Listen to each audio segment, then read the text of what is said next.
Jesus te ama. Olá, você que está nos acompanhando para mais um dia com a palavra de Deus, palavra de esperança. Que a palavra de Deus, ao ser proclamada, que o Espírito Santo possa gerar no seu coração a fé, porque a própria palavra de Deus diz que a fé ela entra pelos ouvidos. Então, se você está vivendo uma realidade, uma situação de um impossível com você ou com um familiar seu, acredite que Deus pode realizar maravilhas, prodígios, milagres, bênçãos. E nós queremos sim, como obra de Maria, gerar em você, trazer essa palavra de esperança ao seu coração. Por isso, não tenha medo, que Deus ele pode realizar um milagre, ele pode fazer o milagre acontecer. Veja o que diz essa palavra que está em Marcos capítulo 10, versículo 46. Evangelho de Nosso Senhor Jesus Cristo, segundo São Marcos. Glória a vós, Senhor. Chegaram a Jericó. Ao sair dali, Jesus, seus discípulos e numerosa multidão estava sentada à beira do caminho mendigando Bartimeu, que era cego, filho de Timeu. Sabendo que era Jesus de Nazaré, começou a gritar: Jesus, filho de Davi, tem compaixão de mim. Muitos o repreendiam para que se calasse, mas ele gritava ainda mais alto: Filho de Davi, tem compaixão de mim. Jesus parou e disse: Chamai-o. Chamaram o cego, dizendo-lhe: Coragem, levanta, ele te chama. Lançando fora a capa, o cego ergueu-se de um salto e foi ter com ele. Jesus, tomando a palavra, perguntou-lhe: Que queres que te faça? Rabone, respondeu-lhe o cego: Que eu veja. Jesus disse-lhe: Vai, a tua fé te salvou. No mesmo instante, ele recuperou a vista e foi seguindo Jesus pelo caminho. Palavra da salvação. Glória a vós, Senhor. Essa palavra é maravilhosa, é uma palavra de esperança realmente. 3 coisas que a gente precisa aprender com essa palavra, que o Espírito Santo gere essa esperança no seu coração. Veja bem, a palavra está falando de um cego chamado Bartimeu. Bar significa filho. Timeu era o nome do pai dele. O pai dele era um homem de posição, tinha muitas posses, muitas terras, muitas riquezas. Mas ele veio a perder tudo com o Império Romano. Ele perdeu tudo que ele tinha e se tornou um revolucionário.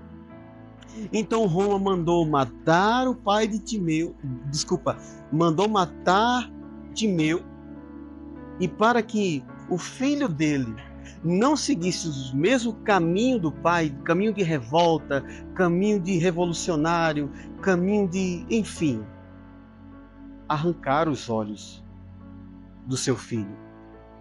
Ele teve o globo ocular arrancado. Que dor, meus irmãos! Era impossível Bartimeu voltar a enxergar, porque ele não tinha o globo ocular. Então ele foi mendigar. Tem coisas que acontecem na nossa vida, meus irmãos, que é como se alguém tivesse arrancado os nossos olhos. De repente está tudo bem, vem uma notícia, vem uma situação e nós nos encontramos cegos, sem enxergar, e algumas situações tira toda a esperança do nosso coração. É como se não tivesse mais saída, tudo fosse escuridão, não há mais luz. Tem coisas que acontecem na nossa vida que é como se as pessoas arrancassem os nossos olhos. Mas veja o que diz essa palavra. Ele sabia quem era Jesus. Quando ele soube que a multidão estava passando ali e ouviu dizer que era Jesus de Nazaré, ele começou a gritar: Jesus, filho de Davi. Se ele falou Jesus, filho de Davi, é porque ele sabia quem era Jesus. Ele sabia que Jesus podia realizar um milagre. Então a primeira coisa que nós podemos aprender com essa palavra é, mesmo que as situações nos arranquem os nossos olhos, arranque do nosso coração a fé, Jesus, ele pode restaurar tudo na nossa vida. Era impossível aquele homem voltar a enxergar, ele não tinha um globo ocular, mas ele começou a gritar, e quanto mais a multidão pedia para que eles se calassem, quantas vezes você quis pedir ao Senhor a graça, ir à igreja rezar, mas aqueles que estão em nossa volta diziam assim para nós: desista, o Senhor não vai te ouvir, ele não vai te atender. Você precisa insistir, porque Deus ele tem o poder de atender aqueles que pedem com o coração. Veja o que diz a palavra de Deus. Jesus mandou chamá-lo. E aqueles que mandavam ele se calar, começaram agora a dizer a ele: coragem, ele te chama. E nós da Obra de Maria estamos dizendo para você nessa manhã: coragem, Jesus está chamando você. Ele está perguntando o que você quer que ele te faça. E você coloca agora a sua situação diante do Senhor, porque ele diz ao cego: o que queres que eu te faça? E o cego responde: que eu veja, Senhor. Eu quero voltar a enxergar.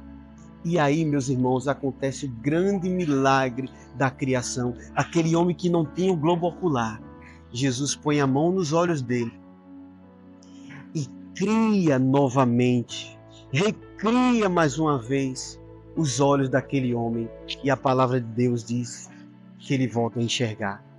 Mas tem um detalhe aí muito grande que eu quero trazer para você. A palavra está dizendo que diz assim: quando disseram para ele: levanta, coragem, ele te chama. A palavra está dizendo que o cego lançou fora a capa, ele jogou sua capa fora. Meus irmãos, essa capa tem um significado maravilhoso para nós. Porque não era todo mundo que podia mendigar no tempo das Sagradas Escrituras. Não era qualquer pessoa que poderia ir para a rua e começar a pedir. Não era isso, porque naquele tempo as pessoas ajudavam mesmo. Então, se todo mundo fosse pedir para a rua, ia perder o controle das coisas. Então, aquela capa era como que uma permissão que ele tinha para mendigar, até isso. Veja só, era uma permissão que ele tinha para mendigar. As pessoas que mendigavam tinham essa capa, né? Quem passasse pela rua e visse um mendigo com a capa, ele estava ali apto a pedir a sua esmola, e você poderia dar a sua esmola com segurança, porque ele estava autorizado a pedir a esmola, porque ele tinha capa. Então aquela capa era a capa que ele tinha para mendigar, era a capa que servia dele como moradia, de proteção para o frio. Aquela capa era tudo que ele tinha para sobreviver. Mas quando Jesus chamou ele, ele lançou fora essa capa. Ou seja, para que a gente aprenda que quando Jesus nos chama, todas as nossas seguranças terrenas precisam ser deixadas para trás, porque a partir de agora, Jesus é a nossa segurança, Ele é a nossa esperança, Ele é o nosso Deus amado. Então Ele lança fora tudo que Ele tinha, toda a sua capa, tudo aquilo que para Ele trazia segurança, porque Ele encontrou a esperança, Ele encontrou a luz, Ele encontrou o Senhor, que o curou da sua cegueira. E o final dessa palavra diz assim: no mesmo instante, ele recuperou a vista e foi seguindo Jesus pelo caminho. Meus irmãos, maravilhosa essa palavra, esse final, porque depois que eu tenho uma experiência com Deus, depois que eu experimento o seu amor, a sua misericórdia, não tem como eu continuar mendigando à beira do caminho. Não é possível isso. Mas depois de uma experiência com Deus, eu começo a seguir Jesus pelo caminho. E quem é o caminho? É o próprio Jesus. Ele é o caminho, a verdade e a vida. Então, 3 coisas que a gente precisa aprender com essa palavra. A primeira delas, às vezes as situações nos arrancam os olhos, tiram a nossa fé. Mas quando a gente coloca o nosso coração em Jesus e começa a rezar com fé, chamando Jesus, filho de Davi, tem compaixão de mim, o Senhor, Ele nos chama, Ele nos atende. Então a gente lança fora todas as nossas seguranças e depois de uma experiência começa a seguir Jesus pelo caminho. Eu não sei qual a situação que você está vivendo, mas eu quero dizer para você que Jesus está te chamando e Ele pergunta a você o que queres que eu te faça. Por isso, nesse momento, diga ao Senhor qual a situação que você está vivendo, qual a dor que você está vivendo, qual a cegueira que você está vivendo hoje. Talvez seja a cegueira de uma enfermidade, de uma doença, ou de um ente querido que está no hospital. Talvez seja o desemprego. Talvez você está passando uma necessidade muito grande. Talvez você está sofrendo com síndrome do pânico, com ansiedade. Seja qual for a situação, diga agora para o Senhor: Senhor, eu quero voltar a enxergar. Eu quero voltar a caminhar. Eu quero ser curado, Jesus. Eu quero, Senhor Jesus, estar contigo. E que pela força do Espírito Santo, pela força dessa palavra, que o Senhor possa te curar de todos os males, do corpo e da alma. Em nome do Pai, do Filho e do Espírito Santo. Amém. Palavra de esperança. Deus nos abençoe.